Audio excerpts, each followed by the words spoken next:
Teraz robíš čo? Si čítaš text pesničky? Jo, ale stejně mi to asi na nic. Ty ale vieš, že máš strašne špinavé brýle. Fakt? No, a ti normálne vidieť, ak sa ti odrážajú také flaky, tak si ich pekne vyčistí. Ojej. Lebo si pokazíš zrak ešte viac, keď budeš čítať cez také brýle. Kedy si naposledy utierala? Dneska? Hodinu. No, a teraz si pozri text.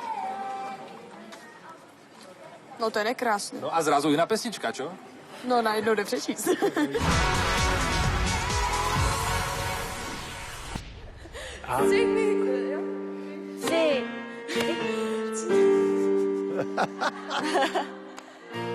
Take me to church, shine a water like the dawn, shining a light, I'd set my sin, I know kind of night. A soutěž ve čtení pokračuje i v podání Marie Tomanové.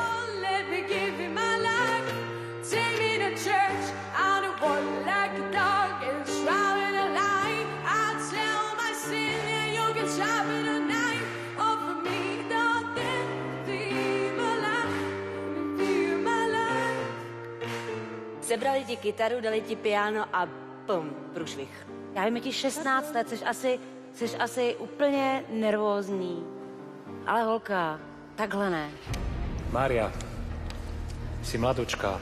Nezahoď šancu, ktorú máš. Toto bol totálny prúser. Já vím.